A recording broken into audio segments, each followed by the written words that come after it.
Welcome to Season 3 of The Short Score, the Team Roping Journal's weekly news update show, where you can find the latest on the sports leaders from the jackpot world of the USTRC and the World Series of Team Roping to the ProRodeo ranks.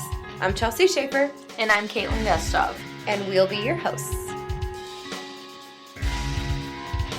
Today's episode is brought to you by Cosequin. Cosequin is the #1 veterinarian recommended joint and health supplement brand.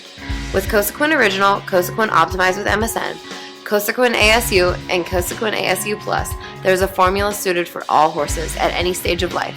Learn more at cosequinequine.com. When performance matters, choose Cosequin.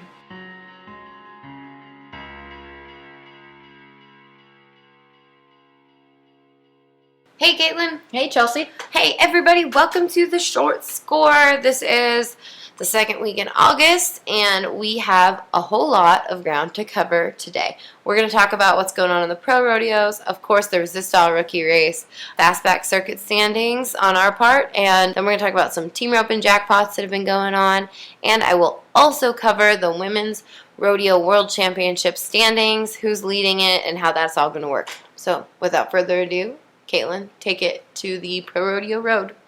ProRodeo Road?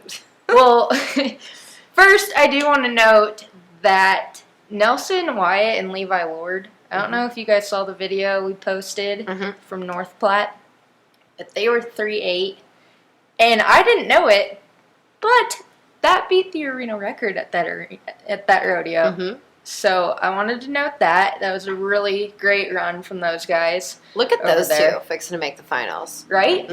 Nelson's 8th with almost 42,000, and Levi is 7th with almost 43,001.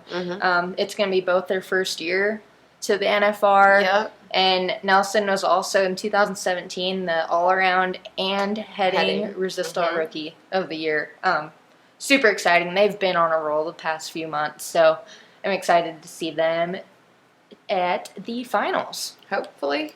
And then moving on, you know, a big weekend was for Colby Lovell and Paul Leaves. They added $8,521 to their earnings. Colby's 3rd right now with close to $60,000, and Paul is 6th with $50,000. You know, they won Farmington, Missouri. They also tied for 1st at Sikeston, Missouri with the Torres brothers. That's Joshua and Jonathan Torres.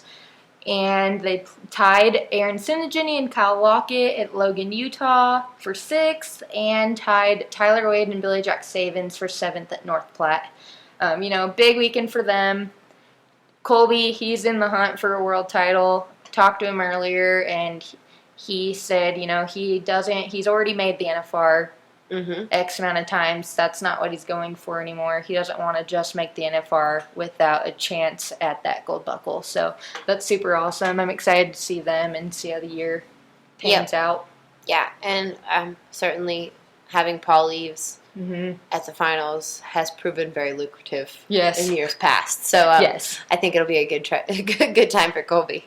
Yeah, that's very exciting for them. Another team that had a very good weekend was Cody Snow and Junior Noguera. They added $8,856,000 to their earnings. You know, they won Logan with a 4-3, placed 2nd at Lawton with a 4-3, and then tied Andrew Ward and Buddy Hawkins for 9th at Sikeston with a 5-flat. Cody's 6th in the world standings, and Junior's 8th right now. So, you know, don't count them out. Yeah, Junior really needed that money this weekend, so that's awesome for them. I'm looking at the standings now, too, and, I mean, things are getting really freaking interesting down there at the bottom. Peyton Bray's on the bubble again at 14th. Trey Yates is 15th on the heel side. Tyler Worley's up at 13th. Wesley Thorpe, the world champ, he is at 12th. So things are getting tight down there, and it'll be interesting to see how that works out. It looks like Levi Simpson is now in at 15th. Jeff Flanagan is in. Eric Rogers is 13th. It's between 15th.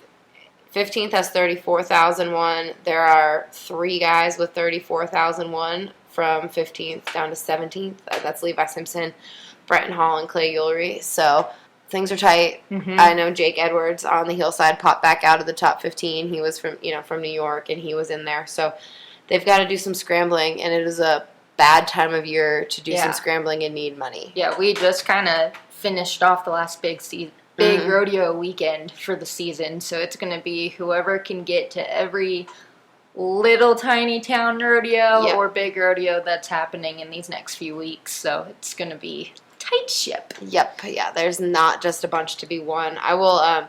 We'll do our best to come up with a list of what there is left to be won, and that list is changing constantly at this point, so we don't even really know. But yeah, we'll stay in the loop. And then moving on to the Resistol Rookie race, just noting there's quite a few rookies that placed throughout the weekend. In Farmington, Missouri, Coy Rollum, he's heading for Ryan Von On. They placed third with a 4.9. In Logan, Utah, Jack Graham, he jumped up into the Resistol Rookie heading standings. He tied Kyle Dennison and Lane Mitchell for fourth with a 4.8. He's heading for Calgary Smith, who was the Pendleton champion healer last year.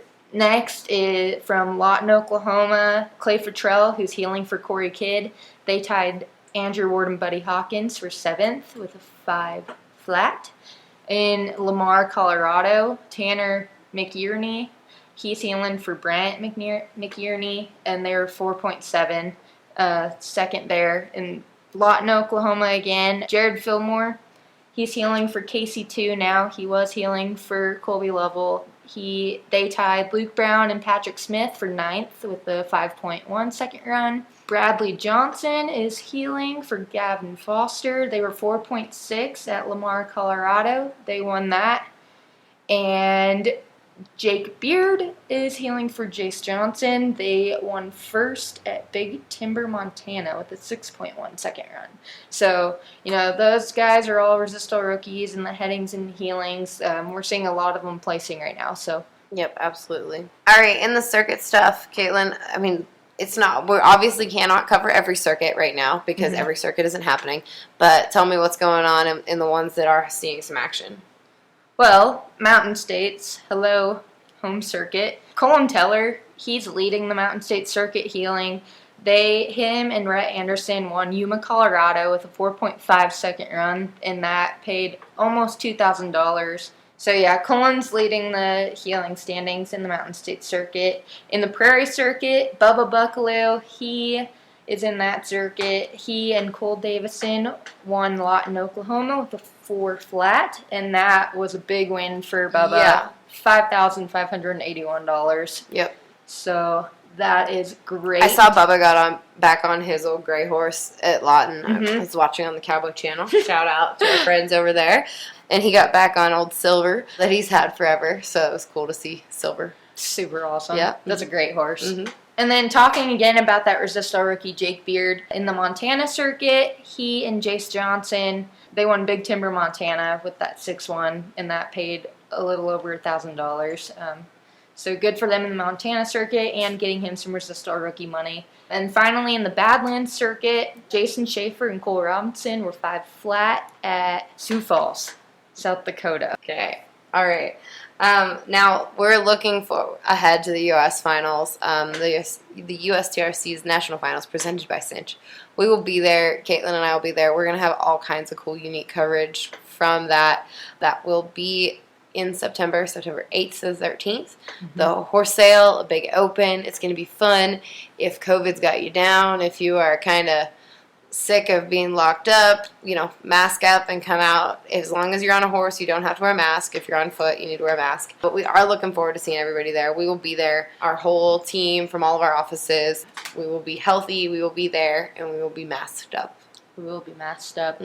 Takes the pressure off of the lipstick game, for sure. Oh, thank goodness. So don't forget that. And remember, you can enter on site there. It's going to be really cool open. It'll be big. So it'll be something worth seeing. Remember the finale, you've got to get your finale entries in soon. Those dates are kind of rolling in. Check out WSTRopen.com. The Area World Series Team Open Finale will go on as planned at the South Point. Every report I hear says that it will be happening at the South Point. So we're excited to see everybody there for sure. There will be some Heartland makeup roping. September 4th in Hamilton, Texas, they're going to make up the 13.5.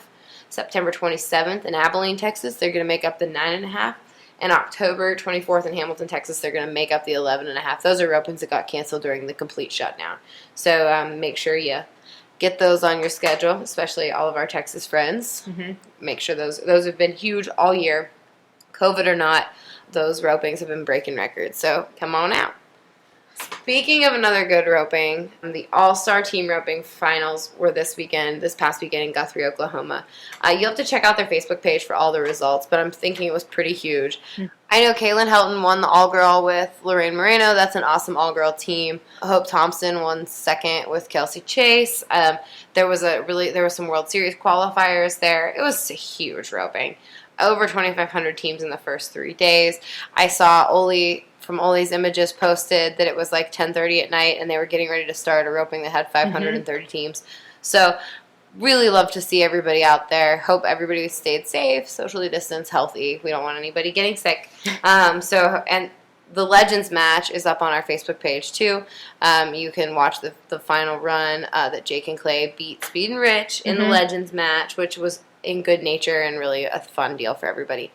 BT Dubs, if you haven't listened to the Rich Skelton episode of The Score, go back and listen to that. That was one of the only ones that I've recorded lately in person, which I feel like getting to record in person is 1,000% better than doing it over Microsoft Teams, which is how we record socially distance. How we socially distancing record. I don't know how to say that. How we record socially distantly. Sorry. You're trying hard. You're just not very good at it. Not very good at the words today. Not very good at the words today. But anyways, listen to that Rich Skelton episode of the podcast. It was really good. All right. Last thing I want to go over is that the Women's Rodeo World Championships, those are coming up in November at the South Point. Right now, the leaders in the breakaway roping, their leader in the breakaway roping is Kelsey Chase, followed by JJ Hampton, then Jackie Crawford. They're having, of course, heading and healing too. That's going to pay equal money to those girls. Hope Thompson, who is just been on the biggest heater of her life this summer. She's leading in the heading, followed closely by Larry D. Guy, then Beverly Robbins. On the heel side, there's no question that Whitney DeSalvo is leading those standings. Annette Stahl and Jessie Remsburg. I mean, that's the who's who of women in roping that I just listed off in all those divisions. But there's girls that we don't know, lots of girls the whole way on down. And then you can enter when you get there. There's going to be an open pool. So it's going to be a really cool deal. The entries are open now. Go to WCRARodeo.com. Get yourself entered. You can just enter straight in. You can be nominating rodeos and get in that way. We'll be following it all year. We're really excited that this is going to happen. How epic is that? $750,000 over 4 ladies' events. Oh, and I can't say. I said who was leading every other event. In the barrel racing, none other than Brittany Posey Tanazi is leading the barrel racing. That's no surprise to anybody. She's leading the WPRA World Standings, too. Chanessa McGraw is second, and Jordan Driver is third. So there's your standings. Check it out, WCRARodeo.com. It's going to be a big deal. It's going to be a lot of fun. Is that it, Kaitlin? That was a lot. That's a lot, guys. I hope we need to come up with some jokes or something so that people don't get bored with us. I'm going to have a joke. Like, we're just going to kick off the episode with a joke. Elise, do you want to say hi? Oh, okay. Sorry, guys. My 4-year-old daughter just came in, and I thought maybe she might spice things up, but she doesn't want to talk to team ropers either. Say rope fast. No, No, she's over it. She's over it. I'm over team ropers, too. Bye, everybody.